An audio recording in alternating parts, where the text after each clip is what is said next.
ओम शांति। तो आज 23 जुलाई 2025 के बाबा के महावाक्य हम सुनेंगे मीठे बच्चे से, परंतु उससे पहले आज की मुरली को हम किस विधि से याद करने वाले हैं यहाँ पर ही, तो वो हम देख लेते हैं। बहुत आसान विधि है जिसे हम एक बारी नहीं बारी बारी यूज़ कर चुके हैं, और वो है फ्लो चार्ट मेथड। आज फिर से एक बारी बताती हूँ कि फ्लो चार्ट मेथड के अंदर क्या होता है। फ्लो चार्ट और शेप चार्ट। शेप का मतलब होता है कहीं पर वर्ग बना देते हैं, आयत बना देते हैं, त्रिभुज बना देते हैं, रेक्टेंगल बना देते हैं, ट्रायंगल बना देते हैं, सर्कल बना देते हैं, अलग अलग शेप्स बना देते हैं और उन शेप के अंदर बाबा के महावाक्यों को सेट कर देते हैं। ये होता है शेप चार्ट। और ये है फ्लो चार्ट। फ्लो के अंदर जैसे हम कभी कभी बोलते हैं ना कि मैं ये कहना तो नहीं चाहती थी पर मैंने तो फ्लो में कह दिया। फ्लो किसको बोलते हैं कि एक धारा बह रही है, बहाव है, तो एकदम से ये चीज़ हो गई। तो जो यहाँ से यहाँ, यहाँ से यहाँ तक जाती है, यहाँ से यहाँ, यहाँ से यहाँ तक आती है, ये है फ्लो।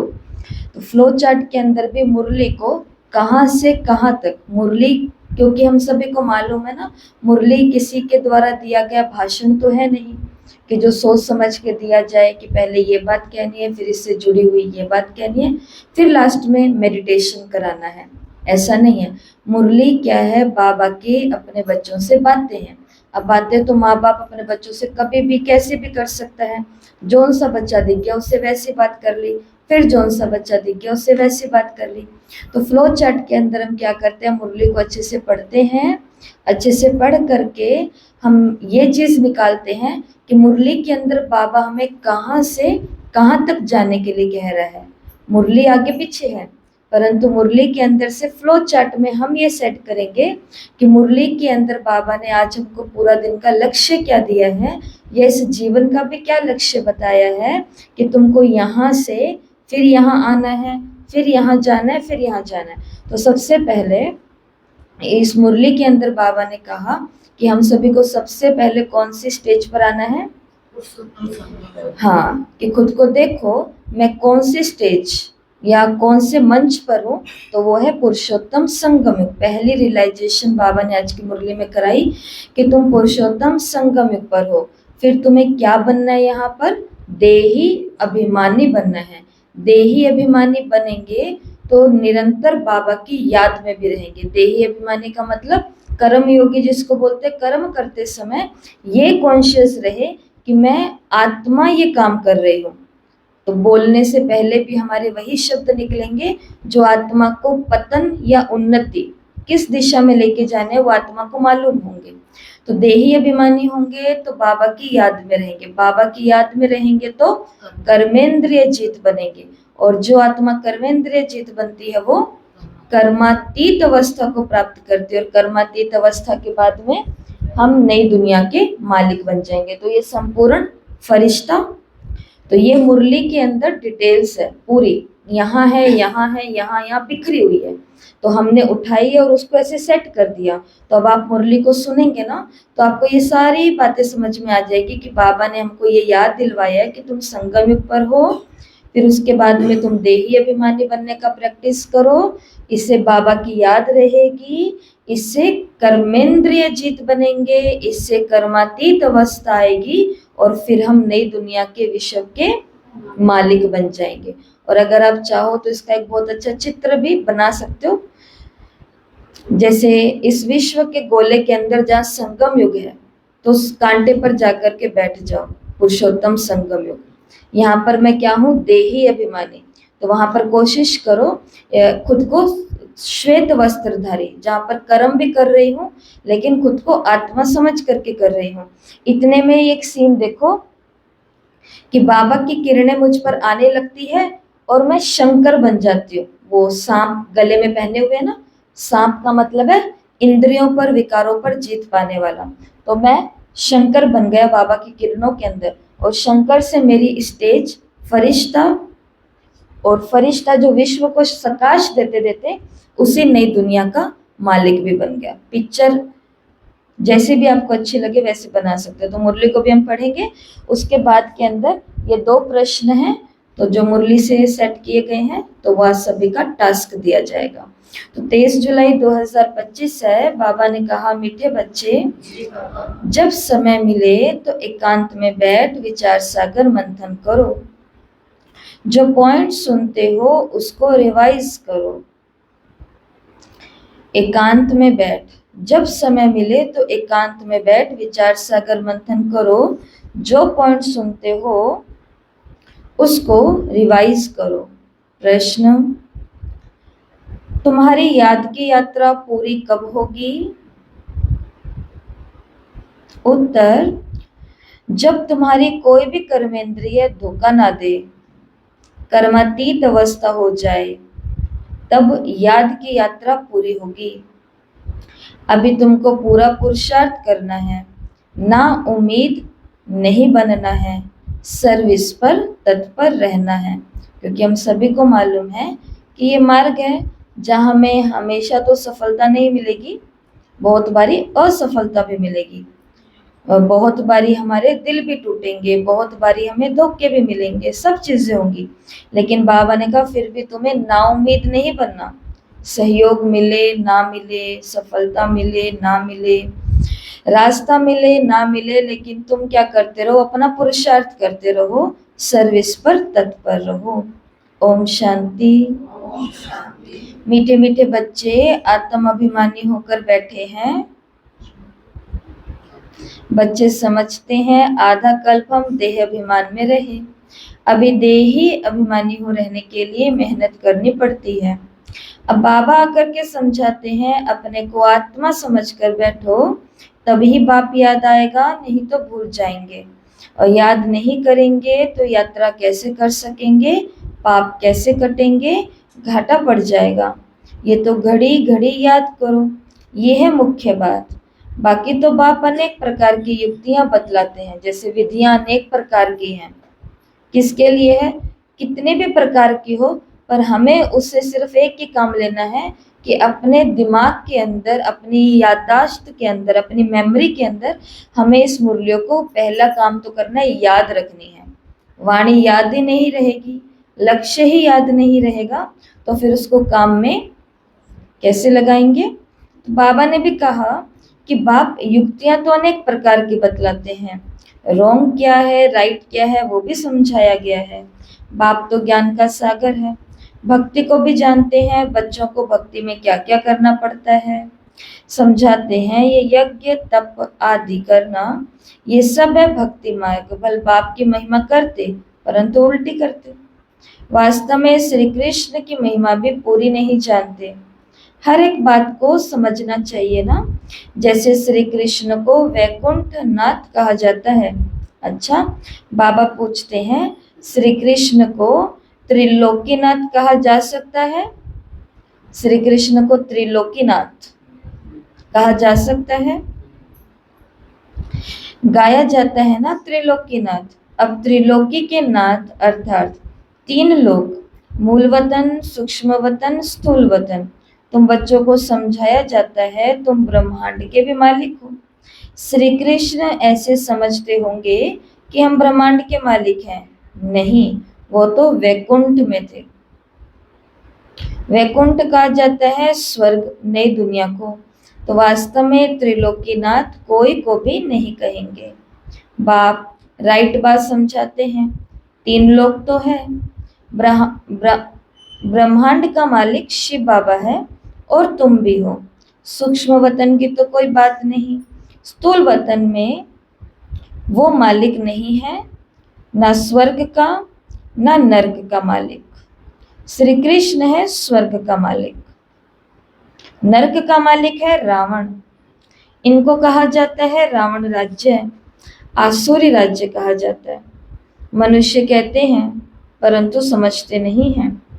तुम बच्चों को बाप बैठ समझाते हैं, रावण को 10 शीश देते हैं, 5 विकार स्त्री के, 5 विकार पुरुष के। अब 5 विकार तो सबके लिए हैं, सब है ही रावण राज्य में। अभी तुम श्रेष्ठाचारी बनते हो। बाप आकर के श्रेष्ठाचारी दुनिया बनाते हैं। एकांत में बैठने से ऐसे ऐसे विचार सागर मंथन चलेगा। कल भी बाबा ने कहा ना कि ये पढ़ाई या ये मार्ग हंसी कुड़ी का नहीं है। बाबा बाबा करते करते सारे काम हम कर लेते हैं। तो जितने सस्ते में और जितने हल्के में हमने सर्वशक्तिवान को लिया हुआ है वो इतना हल्का है नहीं। लेकिन हम बाबा बाबा बोलते बोलते बहुत सारी चीजें व्यर्थ कर देते हैं, बहुत सारी चीजें।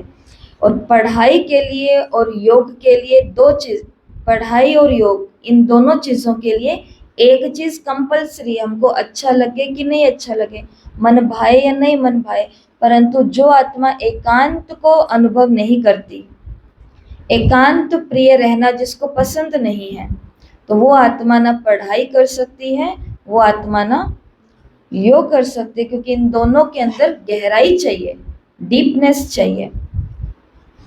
तो बाबा ने कहा कि एकांत में बैठने से ऐसे ऐसे विचार सागर मंथन चलेगा।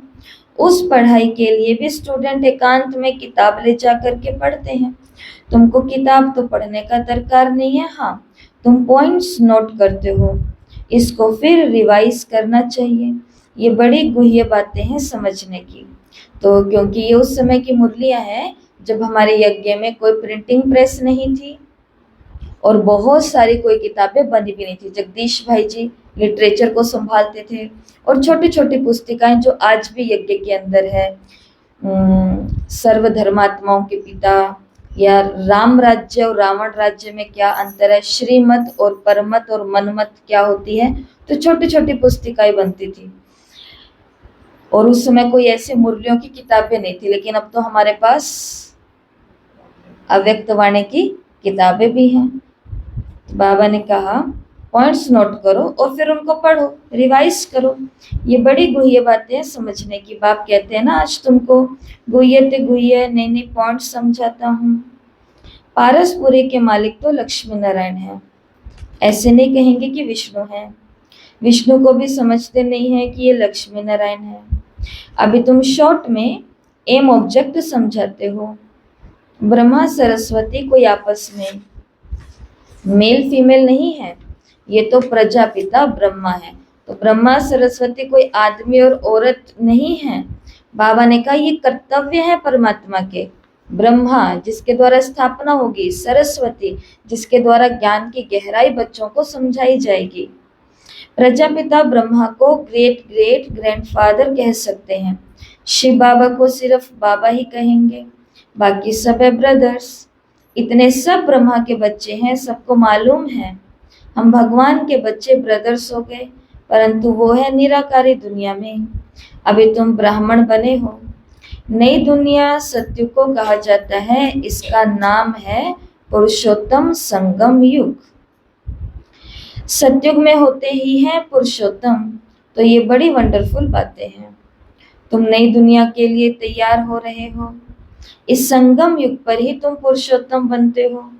कहते भी हैं हम लक्ष्मी नारायण बनेंगे, तो ये है सबसे उत्तम पुरुष, उनको फिर देवता कहा जाता है। उत्तम ते उत्तम नंबर 1 है लक्ष्मी नारायण, फिर नंबर वार तुम बच्चे बनेंगे। सूर्यवंशी घराने को उत्तम कहेंगे, नंबर 1 तो है ना। आहिस्ते आहिस्ते कला कम होती है। अभी तुम बच्चे नई दुनिया का मुहूर्त करते हो। क्या करते हैं? मुहूर्त। तो आज चिंतन करना कि जिसके हाथ में जिम्मेवारी होती है मुहूर्त करने की, उसको क्या क्या चीजों का ख्याल रखना पड़ता है। ठीक है, तो ये तो सबको आइडिया ही है ना कि मुहूर्त करते समय किन किन चीजों का ख्याल रखा जाता है। तो सोचना, क्योंकि हमें भी बाबा ने कहा कि तुम बच्चे नई दुनिया का मुहूर्त करते हो। जैसे नया घर तैयार होता है तो बच्चे खुश होते हैं, मुहूर्त करते हैं। तुम बच्चे भी नई दुनिया को देख खुश होते हो, मुहूर्त करते हो। लिखा भी हुआ है सोने के फूलों की वर्षा होती है। तुम बच्चों को कितना खुशी का पारा चढ़ना चाहिए। तुमको सुख और शांति दोनों मिलते हैं। दूसरा कोई नहीं जिसको इतना सुख और शांति मिले। दूसरे धर्म तो आते ही हैं द्वैत में, जब दोनों दो रास्ते हो जाते हैं। कुछ संन्यास को संभालते हैं, कुछ राज्य भाग्य को संभालते हैं। तो तुम बच्चों को तो अपार खुशी है, हम पुरुषार्थ कर ऊंच पद पाएं। ऐसे नहीं कि जो तकदीर में होगा सो मिलेगा, पास होने होंगे तो हो जाएंगे। बाबा ने कहा नहीं, हर चीज में, हर बात में पुरुषार्थ जरूर करना है। पुरुषार्थ नहीं पहुंचता ना, इसलिए कह देते हैं नसीब में होगा। मेहनत जिन लोगों से नहीं होती ना, भाग्य का नाम वही लोग लेते हैं जो आलसी होते हैं। चाहे वो यज्ञ के अंदर है, चाहे वो संसार में रहने वाले लोग हैं। आपने ऐसे बहुत सारे युवा देखे होंगे जो कहते हैं कि जो तकदीर में होगा वो मिल जाएगा, जो भगवान को देना होगा वो दे देगा, जो किस्मत में होना होगा वो दे देगा। तो उनका जीवन भी आप देख लो कैसा होता है। और एक तरफ वो युवा वर्ग भी है जो क्या अपना भाग्य किसके हाथ में रखता है? अपने हाथ में, कि मैं मेहनत करूंगा तो मुझे फल मिलेगा, मैं कर्म करूंगा तो मुझे ही उसको लेना पड़ेगा। बाबा ने कहा जिनसे पुरुषार्थ नहीं पहुंचता है ना, वो कह देते हैं जो नसीब में होगा, और फिर पुरुषार्थ करना ही बंद कर देते हैं। बाप कहते हैं तुम माताओं को कितना ऊंच बनाता हूँ, क्या इज्जत थी माताओं की।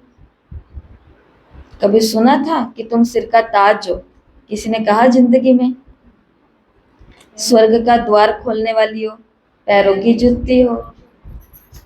अब आजकल के जमाने में कोई मुंह से ना बोले, क्योंकि मुंह से बोलना तो सबको आ गया है, तो वो बोलेगा तो ये भी बोल देगी कुछ ना कुछ, भले ही ना बोले, लेकिन उतना सामर्थ्य आज भी है उस पक्ष के अंदर करने के लिए ये सब चीजें। तो बाबा ने कहा कि बाबा ने माताओं को कितना ऊंच बनाया है, कितना ऊंच बनाया, बताओ बताओ कितना ऊंच बनाया है। ऐसा क्या करवा दिया आप लोगों से जो आपको ऊंचा बना दिया? माताओं को, माताओं को आगे रखा है। ज्ञान ज्ञान की बातें वो करती है, ज्ञान की बात भाई नहीं करते, भाई नहीं खोलते सत्य का द्वार, नहीं वो भी करते हैं। उनके सहयोग के बिना क्या होएगा? सेवा, सेवा भाई नहीं करते। शेरनियों को शिकार वही ला करके देते हैं। अच्छा जी, बहुत बढ़िया। और बताओ बाबा ने माताओं को ऊंच क्यों बनाया? मतलब कि माताओं के ऊपर ये रिस्पॉन्सिबिलिटी या फिर ये स्वमान क्यों बिठाया कि तुम बहुत ऊंची हो, तुम बहुत ऊंची हो? क्या कारण है इसके पीछे? क्लास और का श्रृंगार हुई है, माताएं करती हैं, तन मन धन सब लगाती है। जब कुछ भी बोलती है तो उनको मतलब कुछ कोई कह नहीं सकता, भाई लोग तो फिर जल्दी से घर को सुरत बनाती है, माताएं सब कुछ सहन भी करती हैं। इसके अंदर दोनों पक्ष है। आजकल माताएं नहीं सहन कर रही अकेली, भाई बहुत ज्यादा सहन कर रहे हैं। माताओं ने तो भाइयों को टॉर्चर करके रखा है। ऐसी हालात दुनिया की हो रही है, और रात दिन उनको ला ला करके दे रहे हैं, परंतु उसका पेट ही नहीं भर रहा है। उसको पता नहीं क्या ही चाहिए, कौन सा खजाना चाहिए। तो भाई भी बहुत सहन कर रहे हैं, परंतु माताएं बोल के बता देती है मैं सहन करती हूँ। वो किसी के आगे रो नहीं सकते, बोल नहीं सकते, क्योंकि उनकी परवरिश ही ऐसे हुई है। बहुत सहन कर रहे हैं, बहुत अपने माँ बाप का भी सहन कर रहे हैं, अपने भाई बंधुओं का भी सहन कर रहे हैं, फिर इधर इस धर्म पत्नी का भी सहन कर रहे हैं, फिर इधर ये लाल दुलारे जो पैदा किए इनका भी सहन कर रहे हैं। वो तो सबका सहन कर रहे हैं, परंतु फिर भी किसके लिए कमा रहे हैं? फिर भी खुद के लिए कुछ नहीं कर रहे हैं। सारा ला करके ये बिजली का बिल, ये पानी का बिल, ये रोटी, ये फ्रूट्स, ये ड्रेस, ये तुम्हारी फीस, ये ट्यूशन फीस, ये वो खुद क्या जी रहे हैं जिंदगी। घूमने भी तुम ही चले जाओ, मेरे को टाइम नहीं है। तो वो कर रहे हैं सहन। माताएं क्या कर रही है? सहन कुछ नहीं कर रही। सहन जो सहन करती हैं वो बोलती नहीं है कि हम सहन कर रहे हैं, कुछ नहीं है। तो बाबा ने क्यों कहा कि माताओं को कितना ऊंचा मैं बनाता हूँ? उसके पीछे एक ही कारण है, क्योंकि भगवान ने चुनी है कन्याएं विश्व परिवर्तन के लिए, और कन्याएं हैं जो सेवा केंद्रों में रहती हैं। और समाज भगवान को भी पता है कि कैसा है, कलयुग है, भयंकर कलयुग है। अच्छे अच्छे वेश के अंदर रावण अंदर घुस करके आ जाते हैं। तो बाबा ने क्यों कहा कि तुम माताएं ऊंची हो? सिर्फ उस सेवा केंद्र की रक्षा के लिए, क्योंकि भाई नहीं रहेंगे रक्षा के लिए, बाकी सब काम भाई कर सकते हैं। सेवा आप करते हो तो वो भी करते हैं, ज्ञान आप सुनाते हो तो वो आपसे ज्यादा अच्छा सुना देते हैं, धन आप देते हो तो उससे 10 गुना ज्यादा वो दे देते हैं। हर काम के अंदर वो आगे हैं। अगर देखा भी जाए तो कर सकते हैं, वो सब कुछ कर रहे हैं, करने वाले सब जगह कर रहे हैं भाई तो।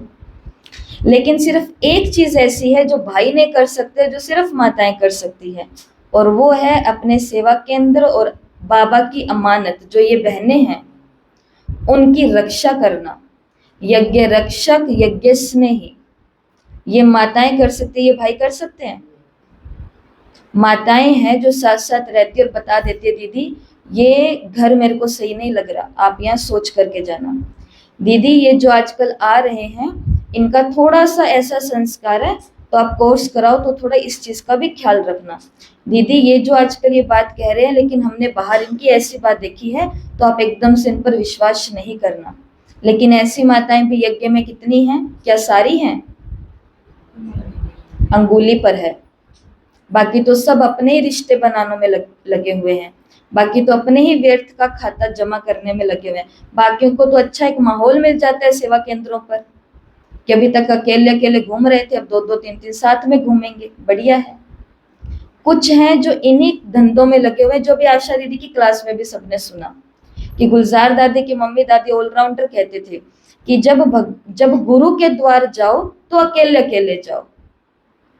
इसके कहने का भाव यही है इस वाणी का कि हमें चुना केवल इसीलिए गया है, हमें मतलब आप माताओं को सिर्फ इसलिए चुना गया है कि जिस सेवा केंद्र पर आकर के बैठी हो, अब वहां की रक्षा की जिम्मेवारी मेरी है, वहां की कन्याओं की सेफ्टी की जिम्मेवारी मेरी है। कहीं मैं उनको गलत लोगों के सामने ना बिठा दूं और कहीं मैं गलत लोगों को उनके सामने लेकर के ना जाऊं। जो माता ऐसा करती है वही माता है जो बाबा के द्वारा स्वर्ग का द्वार खोलने के निमित्त भी बनती है। ये गहराई है, ये डिटेल है। बाकी डिटेल नहीं सुनेंगे तो सभी माताएं नशे में चली जाती हैं कि बाबा ने आज हमारे लिए मुरली चलाई। बाबा ने कहा कि माताओं को बाबा ने कितना ऊंच बनाया है। फीमेल्स का मान सब जगह है, विलायत में भी है। यहाँ बच्ची पैदा होती है तो उल्टा मंजा कर देते हैं, चारपाई को ही उल्टा कर देते हैं। दुनिया बिल्कुल डर्टी है। इस समय तुम बच्चे जानते हो भारत क्या था, अब क्या बना है। मनुष्य भूल गए हैं, सिर्फ सुख और शांति मांगते रहते हैं, विश्व में शांति चाहते हैं। तुम ये लक्ष्मी नारायण का उन्हें चित्र दिखाओ, इनों का राज्य था तो पवित्रता सुख शांति सब थी। तुमको ऐसा राज्य चाहिए ना। मूल वतन में तो विश्व की शांति नहीं कहेंगे, विश्व में शांति तो यहाँ ही होगी ना।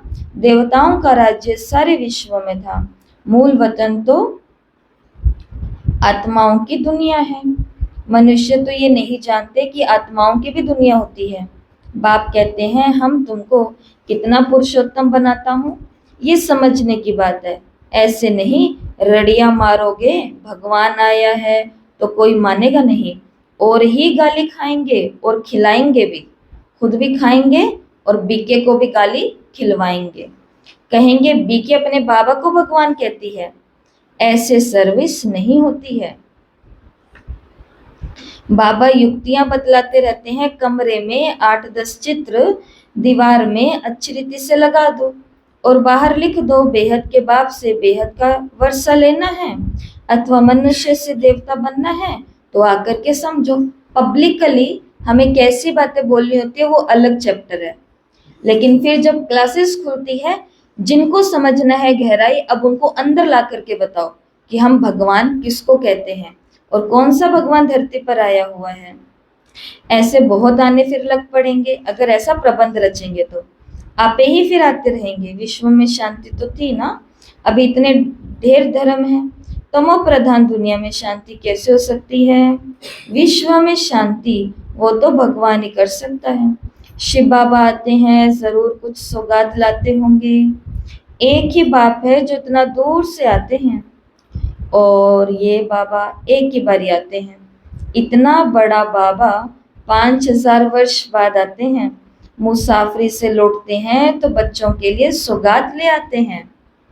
स्त्री का पति भी बच्चों का बाप तो बनते हैं ना, फिर दादा परदादा तरदादा बनते हैं। तुम बाबा कहते हो, फिर ग्रेट ग्रैंडफादर भी होगा।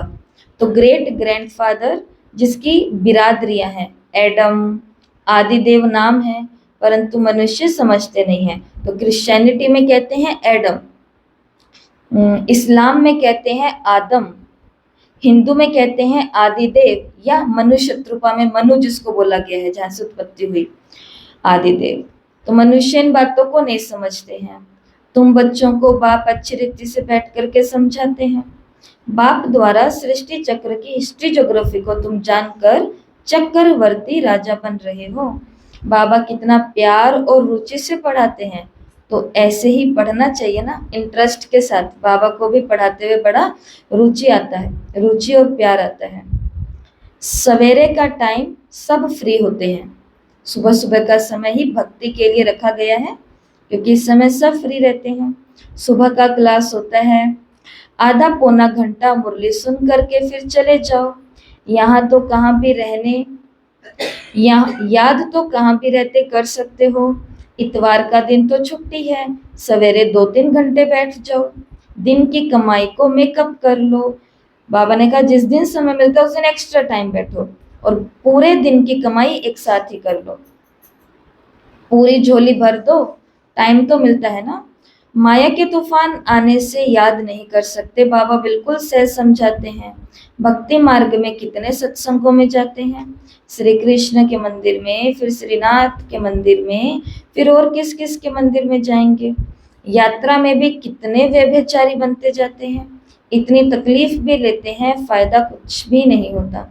ड्रामा में ये भी नूद है, फिर भी होगा। बाबा ने कहा किसी भी भक्ति की यात्रा में जाते हैं तो सीधा थोड़ी ना जाते हैं, बीच में कितने होटलों पर रुकते होंगे, मतलब कितने ढाबों पर रुकते होंगे, कहाँ कहाँ बैठते होंगे, क्या क्या खाते होंगे, और ग्रुप के साथ क्या क्या बातें करते होंगे, कितनों को याद करते होंगे, कितनों से वीडियो कॉल करते होंगे, कितनों से चैटिंग करते होंगे। तो यात्रा में कितने व्यभिचारी बनते हैं, कितनी तकलीफ लेते हैं, फायदा कुछ भी नहीं। ड्रामा में ये भी नूद है, फिर भी होगा। तुम्हारी आत्मा में पाठ भरा हुआ है। सत्युग त्रेता में जो पाठ कल्प पहले बजाया वही बजाएंगे। मोटी बुद्धि ये नहीं समझते, जो महीन बुद्धि है वो अच्छी रीति से समझते भी हैं और समझा भी सकते हैं।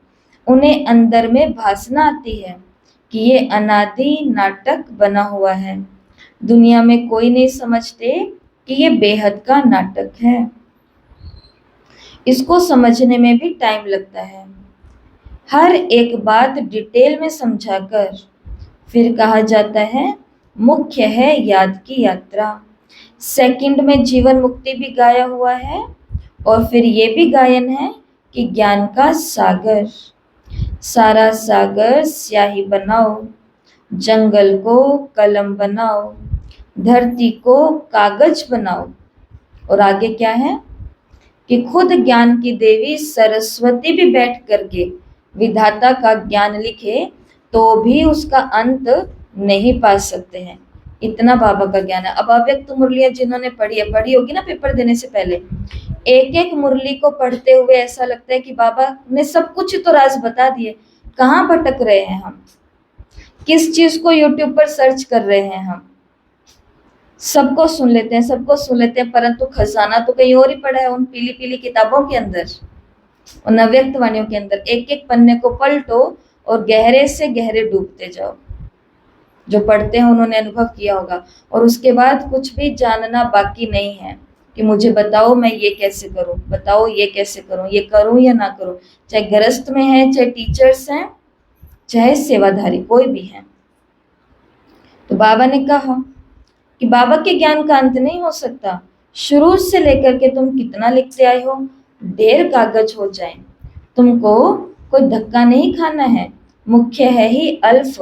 बाबा ने कहा ऐसे नहीं कि चक्री भी खा लें पढ़ते पढ़ते। इसलिए हम क्या कर रहे हैं, टुकड़े टुकड़े में कर रहे हैं। पहले ये कर लिया इतने दिनों में, अब ये करेंगे इतने दिनों में।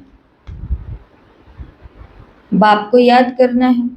यहाँ भी तुम आते हो शिव बाबा के पास, शिव बाबा इनमें प्रवेश कर तुमको प्यार से कितना पढ़ाते हैं। ये कोई बड़ाई नहीं है। बाप कहते हैं मैं आता हूँ पुराने शरीर में, कैसे साधारण रीति शिव बाबा आकर के पढ़ाते हैं, कोई अहंकार नहीं। बाप कहते हैं तुम मुझे कहते हो बाबा पतित दुनिया पतित शरीर में आओ, आकर हमको शिक्षा दो, सत्युग में नहीं बुलाते हो। क्या शिकायत करते हैं बाबा कि सत्युग में नहीं बुलाते हो, कि बाबा आओ हमारे हीरे जवाहरातों के महल में बैठो, भोजन खाओ, ये पियो। शिव बाबा भोजन आदि पीते ही नहीं। बाबा ने कहा मत बुलाओ, मैं पीता ही नहीं हूँ। आगे बुलाते थे कि आकर भोजन खाओ, 36 प्रकार का भोजन खिलाते थे। बाबा ने कहा ये फिर भी होगा। ट्रांस में जाते थे ना शुरू शुरू में, तो ये भी चरित्र ही कहे। श्री कृष्ण के चरित्र क्या है? वो तो सत्युग का प्रिंस है, उनको पतित पावन नहीं कहा जाता। सत्युग में ये विश्व के मालिक कैसे बने ये कोई भी नहीं जानते। तो मनुष्य तो बिल्कुल घोर अंधियारे में है, अभी तुम घोर रोशनी में हो। बाप आकर के रात को दिन बना देते हैं। आधा कल्प तुम राज्य करते हो तो तुम्हें कितनी खुशी होनी चाहिए। तुम्हारी याद की यात्रा तब पूरी होगी जब तुम्हारी कोई भी कर्मेंद्रिय धोखा ना दे। समझ लेना, जिस दिन आपकी आंखें कहे कि मुझे उधर नहीं देखना, जिस दिन मुख कहे मुझे ये नहीं खाना, मुझे ये नहीं व्यर्थ बोलना, जिस दिन हमारे हाथ कहे मुझे ये कर्मों में अपना हाथ नहीं लगाना, जिस दिन कान कहे मुझे ये गलाने वाली बातें नहीं सुननी, उस दिन समझ लेना कि हम बहुत नजदीक हैं अपनी कर्मातीत अवस्था के। याद की, और उसी दिन होगा कंप्लीट हमारा प्रोजेक्ट जो बाबा लेकर के आया है।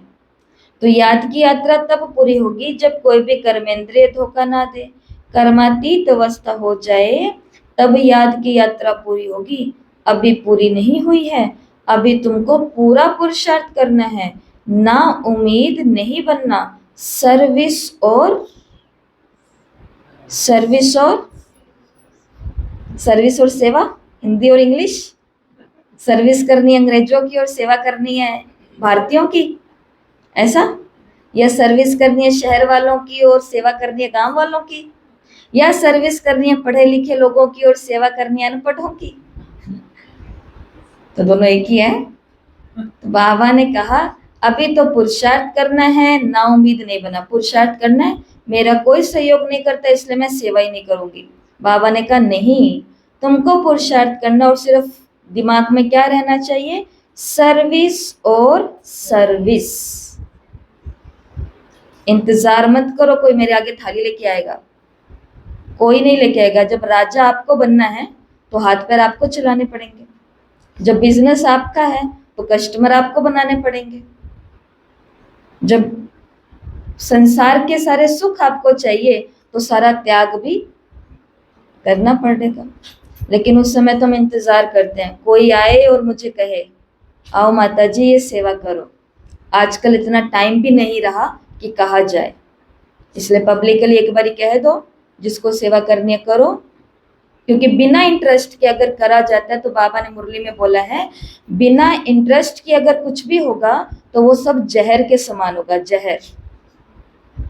इसके लिए जो करना है अपने आप करो, और बाकी बाबा से बढ़कर तो कोई है ही नहीं संसार में। और बाबा जैसी हस्ती ने कह दिया कि सर्विस और सर्विस। बाप भी तो आकर के बूढ़े तन में कितनी सर्विस कर रहा है। ब्रह्मा बाबा को किसने कहा सेवा करो? ब्रह्मा बाबा को कितनों ने कहा होगा कि बाबा आप इतने बुजुर्ग हो गए हो, आप आराम करो, हम करेंगे सेवा। लेकिन बाबा रुका कभी?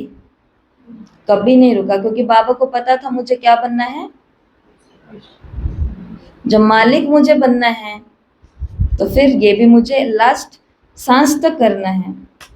बाप करन करावन हार है, बच्चों के लिए कितना फिक्र रहता है, ये बनाना है, मकान बनाना है। ब्रह्मा बाबा को बहुत फिक्र, इसलिए तो जो बच्चे अच्छे अच्छे आते थे और जो जिज्ञासा रखते थे कि हमें अपना भाग्य बनाना है, तो बाबा उनके आगे बात रखते थे कि हमें भी बच्चों के लिए मकान बनाने हैं, तो तुम अगर अपना भाग्य बना सकते हो तो ये बनाओ।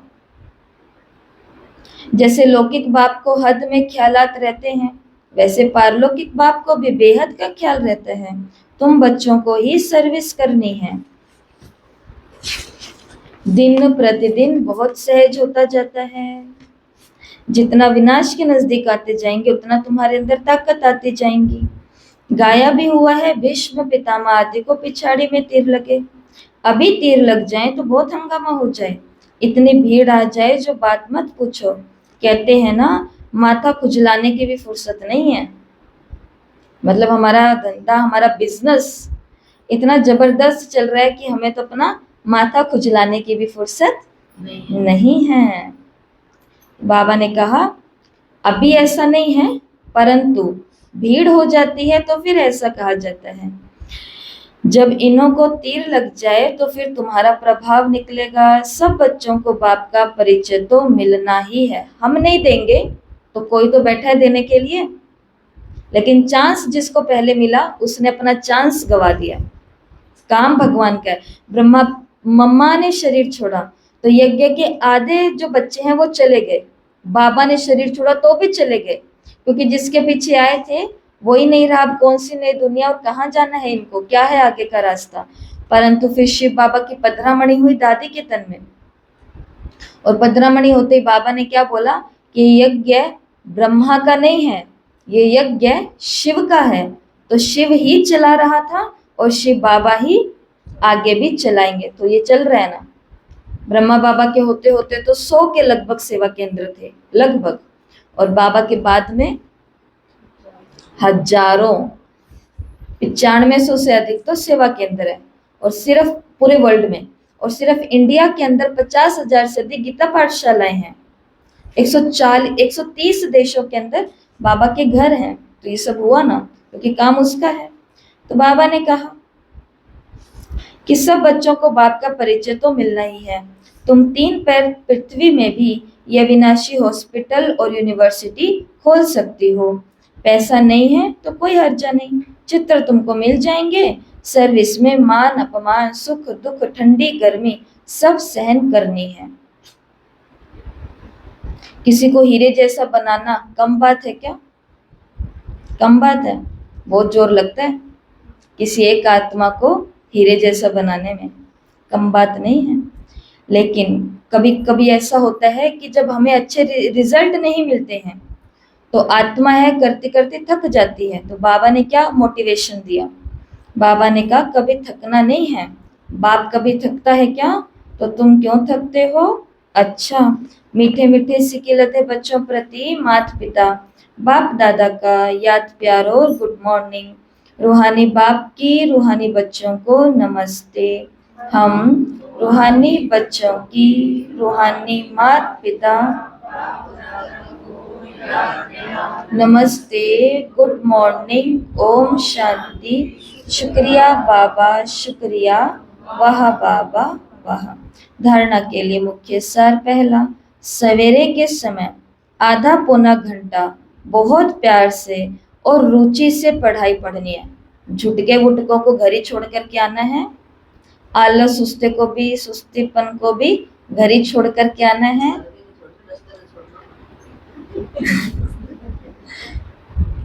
तो सब कुछ बाबा ने कहा, जब पढ़ाने वाला इतना इंटरेस्ट से हमें पढ़ा रहा है, इतने प्यार से हमें पढ़ा रहा है, इतने प्रबंध करके हमें पढ़ा रहा है, तो पढ़ने वालों को भी ऐसी रुचि और प्यार से पढ़ना चाहिए।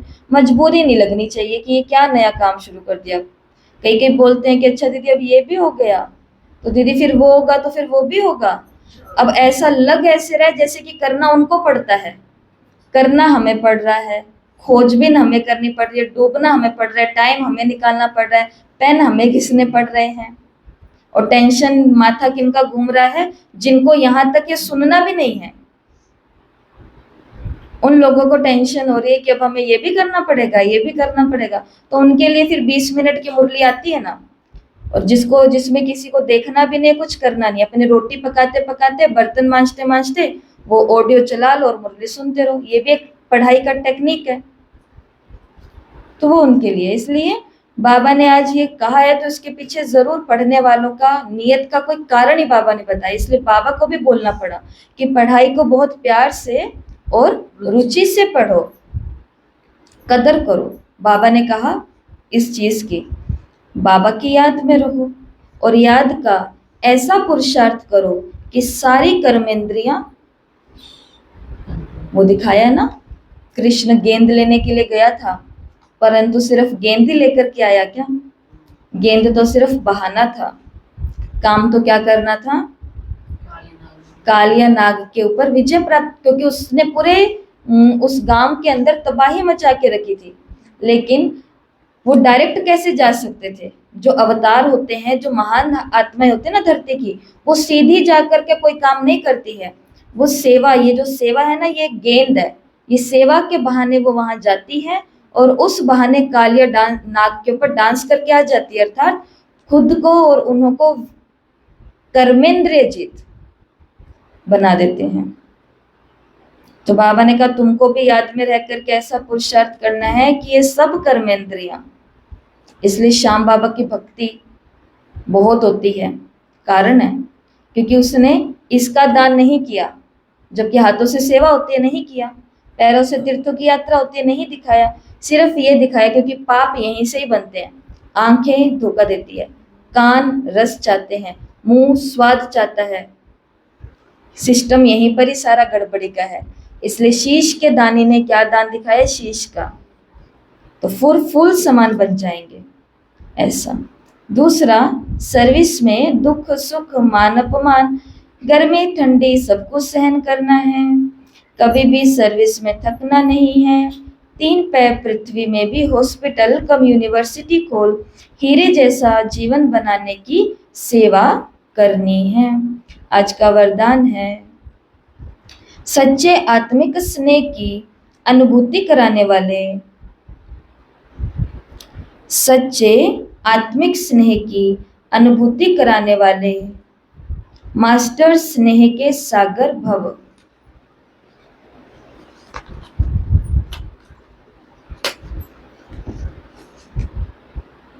तो बाबा ने कहा जैसे सागर के किनारे जाते हैं तो शीतलता का अनुभव होता है, ऐसे आप बच्चे मास्टर स्नेह के सागर बनो, तो जो भी आत्मा आपके सामने आएंगी वो अनुभव करें कि स्नेह के मास्टर सागर की लहरें स्नेह की अनुभूति करा रही हैं।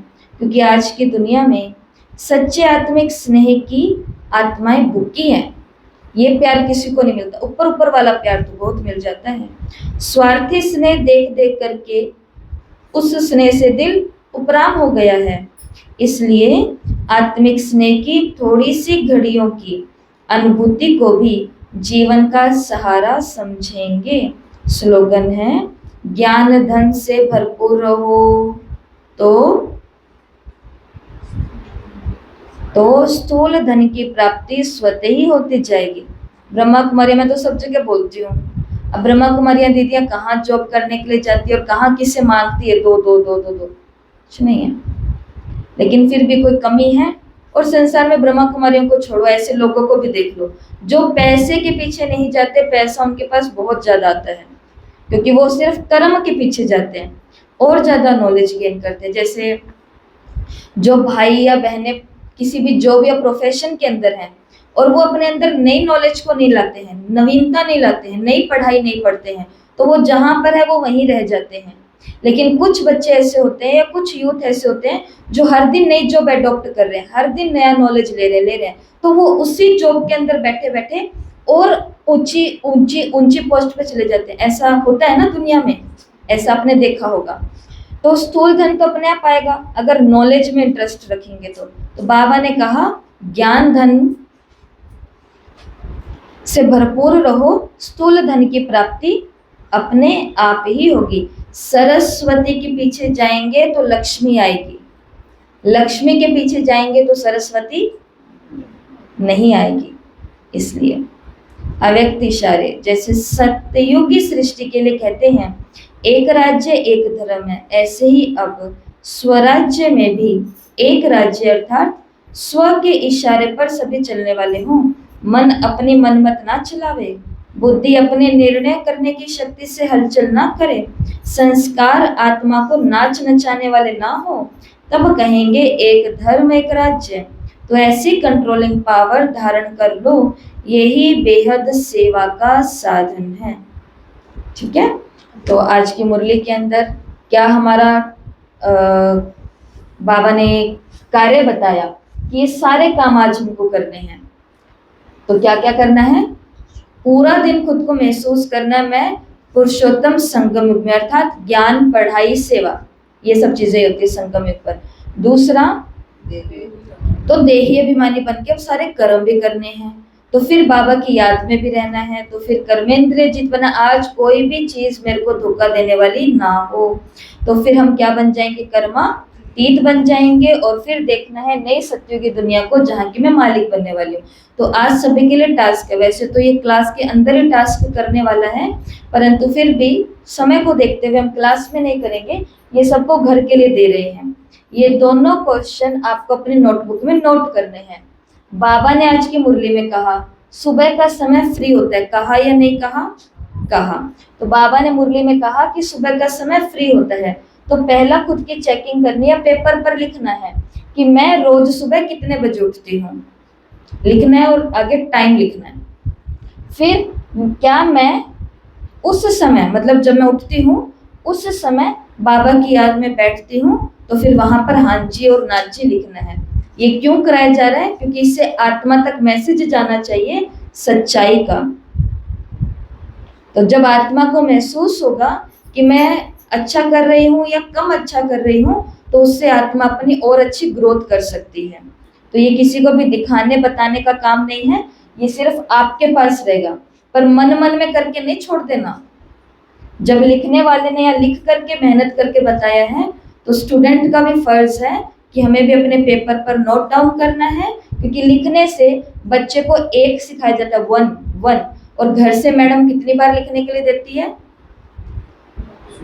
जितनी बार वो बॉक्स बने हुए हैं उस नोटबुक के अंदर, 10 है, 20 है, 25 है, उतनी बार पॉइंट पॉइंट पॉइंट लगा देती है कि घर जाकर के अब वहां 1 1 1 लिखने के लिए। क्यों कहा जाता है? क्योंकि जब तक लिखते नहीं है तब तक सब कॉन्शियस माइंड में जाता नहीं है। अब हम इतने बड़े हो गए, हमें नींद में भी कोई कहे कि एक लिख के दिखाओ, तो हम कहेंगे ये क्या काम है, ये लो। क्यों? क्योंकि हमारे अंतर्मन में जा चुका है। तो सोचने में बुद्धि भटक जाती है और झूठी हो जाती है बुद्धि। लिखने में बुद्धि बहाने नहीं करेगी, क्योंकि पेन घिसाना पड़ेगा। लिखने में एक ही शब्द में काम हो जाएगा, और सोचने में बाबा के आगे बहुत सारी बातें रखेंगे। ठीक है, और सभी को बधाई हो। सभी का भट्टी तो पूरी हुई, परंतु सभी ने पेपर भी दिया। पेपर के अंदर पास भी हुए हैं, परंतु पास मैं समझती हूँ पेपर दिया है बहुत सारे लोगों ने, पर पास हुए हैं जहां तक मैंने सुबह देखे हैं, रात को देखे हैं, तो उस समय मैंने देखे थे 25 लोग जो 25 नंबर और 25 से अधिक वाले हैं। बाकी सब के नंबर थोड़े से कम अच्छे हैं। परंतु मैं हमेशा एक बात कहती हूँ कि जो आईएएस का पेपर देते हैं, आईपीएस का पेपर देते हैं, मतलब ये बड़े अधिकारियों का पेपर देते हैं, इस पेपर के लिए क्लासरूम तक जाना, पेपर हाथ में आना, यही बहुत बड़ी बात है। हम में से हर कोई जा सकता है आईएएस का पेपर देने के लिए। तो इसके लिए सभी ने पेपर दिया, पेपर के अंदर पास हुए चाहे फेल हुए, तो सभी को ही बधाई है। क्योंकि हमारी कम से कम मुरलियां तो हो गई। 1977 की मुरलियां कंप्लीट, और 1979 की तो मुरलियां हमने कंप्लीट कर ही चुकी थी। कोशिश तो बार-बार करी है ग्रुप के अंदर नंबर लिख के भेजूं? नहीं, कईयों को अच्छा नहीं लगेगा, कई बहुत पूरी तरह फेल हुए हैं, अच्छा नहीं लगेगा। ठीक है, तो इस पूरी भट्टी के अंदर जो हमारी 77 और 79 की भट्टी थी, एक आत्मा थी जो बहुत डिसिप्लिन के साथ रही, जिसको हम टाइटल देंगे master of discipline, BK Meenu बहन। ये बाहर से है बहन, और इन्होंने हर दिन का होमवर्क सबसे पहले, हर दिन का टेस्ट सबसे पहले। और छुट्टी लेकर के ये बहन 2 या 3 दिन बाहर गई थी, तो ये बहन हमारे यहाँ की है ही नहीं, परंतु बाहर की है, तो भी इनका वॉइस मैसेज आया कि दीदी मैं क्योंकि कहीं पर परिवार के साथ जा रही हूँ, तो मैं क्लास को शायद सुन ना पाऊँ, और अगर सुन ली तो शायद होमवर्क ना कर पाऊँ, तो इसलिए मैं आपसे छुट्टी लेकर के जा रही हूँ। और फिर आई तो फिर वो सारा होमवर्क, अब ये जो छुट्टी के दिन आए थे बीच में, इन दिनों में अपना होमवर्क भी बचा हुआ सारा कंप्लीट कर लिया। हर्षिता नाम से जो है, तो वही है। तो मीनू बहन को टाइटल देते हैं इस भट्टी का मास्टर ऑफ डिसिप्लिन। और एमएफ 7 का पेपर हुआ है, तो इस पेपर के अंदर जो टॉपर है वो है बीके ज्योति बहन, ये भी बाहर से हैं, और इसके नंबर पता है कितने आए हैं? 50 में से 49 मार्क्स आए हैं। 49 पहली बारी में, कईयों के तो दूसरे अटेम्प्ट में आए हैं।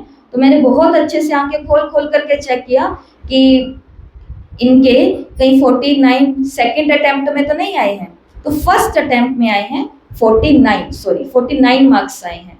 तो इन दोनों बहनों को बहुत बधाई हो।